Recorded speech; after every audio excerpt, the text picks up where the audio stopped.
mesmo que o nosso corpo vá se gastando, o nosso espírito vai se renovando dia a dia.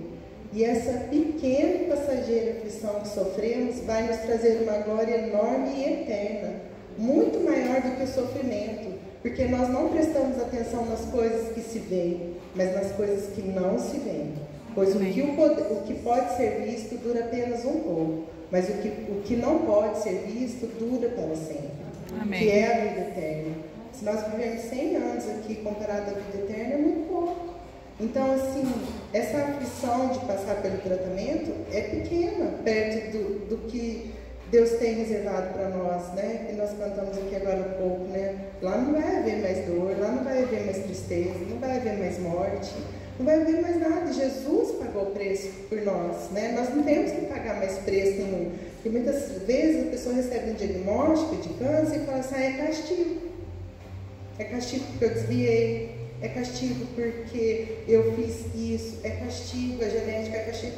Deus não nos castiga assim, porque nós não ganhamos nada, porque nós merecemos. Nós ganhamos a salvação pela misericórdia e pela graça.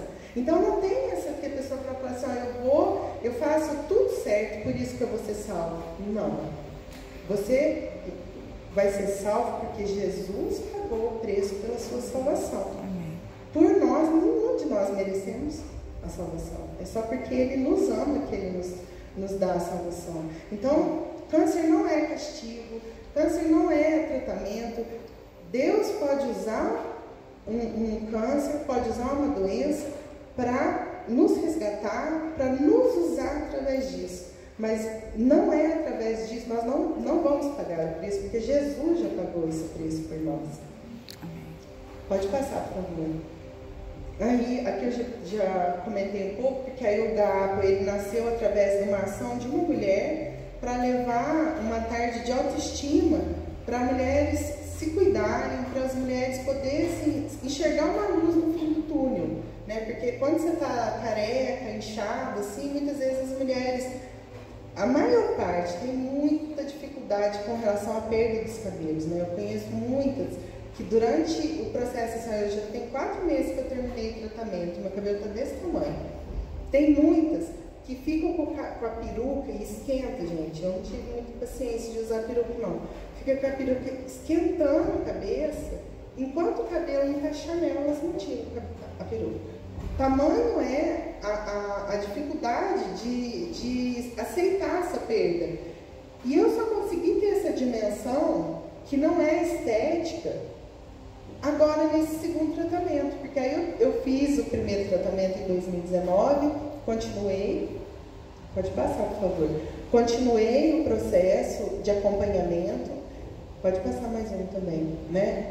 Continuei ajudando nas atividades lá do GAAPO, né? Com tudo que eu tenho de conhecimento, né? Eu trabalhava na Câmara Municipal, então eu sabia de mecanismos que a gente podia trazer para auxiliar, assim, por exemplo, com utilidade pública, com organização administrativa, com organização de papéis, porque a Cláudia é essa que está aqui, olha, gente, com o rostinho aqui na frente, que está ali no meio. Ela simplesmente juntou um grupo de amigas e começou a fazer uma ação. E continuou, porque lá no Capão, até o ano passado, 82 cidades da nossa região eram atendidas por lá, fora Poços de Caldas. Então, em média, passava 200 pessoas por dia lá. Então, muita gente. E numa maneira de tentar auxiliar para que as pessoas passassem por esse processo de uma maneira mais leve, menos dolorosa, com mais esperança, ela começou a fazer um monte de ações, só que ela não parou para escrever, ela simplesmente agiu. E para a gente conseguir um monte de crescimento, a gente precisa ter papel, a gente tem que ter projetos. E aí Deus me permitiu ter uma formação que nessa hora eu pude ajudar nisso. E aí comecei a ajudar e continuei fazendo tratamento. Terminei o tratamento em janeiro de 2020. E aí, no 2020, que eu ia de fato ser fitness, porque como eu não consegui ser fitness em 2019, quando eu conseguia comer, eu sabia que não era o último chocolate que eu ia comer. Tinha certeza que eu não ia morrer, né? Mas eu comia o último chocolate, sabe aquele, vão comer como se tivesse amanhã, e o amanhã vem. Aí eu tinha uma meta de ser fit, de emagrecer 13 quilos, eu dobrei minha meta, né? Eu segui o conselho da Dilma.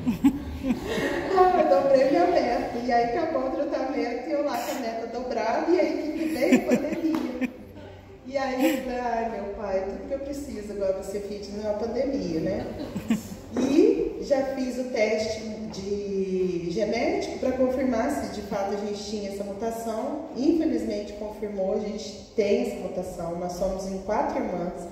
Das 4, 3 têm a mutação genética, o que indica que tem maior probabilidade de desenvolver câncer, e é esse tipo de câncer triplo negativo. E qual que é o encaminhamento? É a mesma história da Angelina Jolie, fazer cirurgia de mastectomia preventiva. E aí eu já tinha esse encaminhamento para fazer a mastectomia preventiva, mas veio a pandemia, e aí eu não consegui fazer a mastectomia. Só que eu falei assim, bom, agora eu vou retomar minha meta para poder emagrecer, para na hora que eu for fazer a cirurgia, pelo menos as coisas ficam melhor, né? Porque já é uma cirurgia tão radical, esteticamente não é uma coisa fácil, então para ficar pelo menos assim, melhor. E pus de novo em prática o meu projeto, pode passar, por favor. E olha, ali está eu, no final de outubro de 2019, com a meta dobrada. E aqui estou eu, aqui em março de 2021, quando eu fiz 41 anos, né, eu já tinha pelo menos voltado para a meta. E peguei e continuei, né? Só que aí, em abril de 2021, eu comecei a sentir dor de novo na mama, né? E o que a dor me remetia? Ao tumor, né? Porque Deus permitiu lá em janeiro eu ter dor. E aquilo me deixava atordoada. E eu sabia, assim, que estavam sendo feitas várias cirurgias durante a pandemia. Mas a minha cirurgia era uma cirurgia muito grande, porque eles não aconselhavam a fazer cirurgia colocando prótese de silicone. Eles aconselhavam a fazer a cirurgia retirando os músculos abdominais e colocando no lugar da mama. E é uma cirurgia muito grande para ser feita durante a pandemia. E não saía da cirurgia, né? E eu, assim, é uma coisa que eu quero trazer alerta, porque assim, muitas vezes a gente conforma com essas explicações que nos são dadas e a gente, muitas vezes, não pode conformar. E assim, o meu exemplo servir para que, se de repente alguém estiver passando por isso, não se conforme. Se o médico falar assim, olha, é por conta da pandemia, tira uma segunda opinião, tira uma terceira opinião, confere se isso de fato é, para que você não passe pelo que eu passei, porque nessa espera, o que aconteceu? Deu um novo nódulo na mama, e aí eu fui diagnosticada com um novo tumor. Só que o que acontece? Quando eu fui fazer o exame, pode passar, por favor.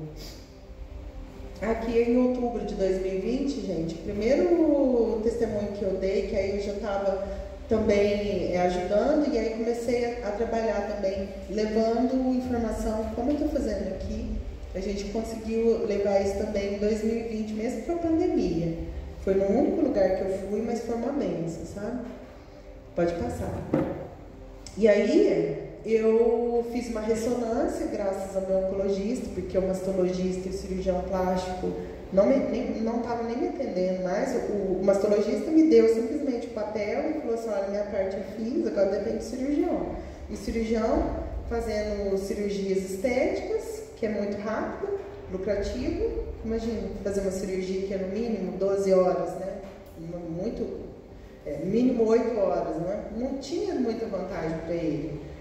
E aí eu fui fazer essa ressonância, acusou um novo nódulo, e eu fui fazer a punção, que é um exame muito chato, dolorido, mas que é necessário, porque só através da punção que você tem certeza se um nódulo é maligno ou não, porque muitas vezes as mulheres fazem a palpação, sentem o nódulo e ele é benigno, e a pessoa muitas vezes nem tem necessidade de tirar, só a punção que determina isso. E quando eu estava fazendo a punção, Deus falou no meu coração que seria, né, um novo nódulo, que viria um resultado positivo. E aí ele me trouxe aquele hino. Esse pedacinho só, bem assim, foi tão... parecia que estava... A Mariana Valadão parecia que estava cantando no meu ouvido, de tão real que foi.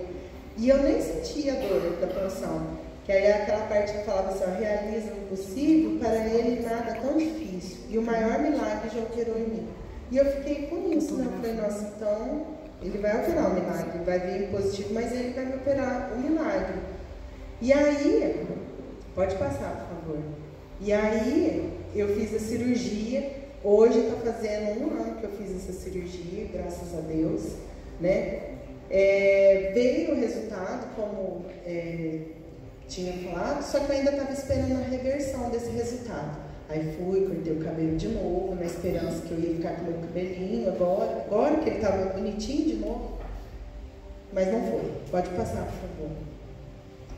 Aí veio o resultado, que aí com a cirurgia você tira o tumor e o tumor vai para que chama macrobiópsia, que eles analisam o tumor.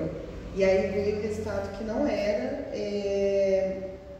que era câncer mesmo, que eu ia ter que fazer o tratamento.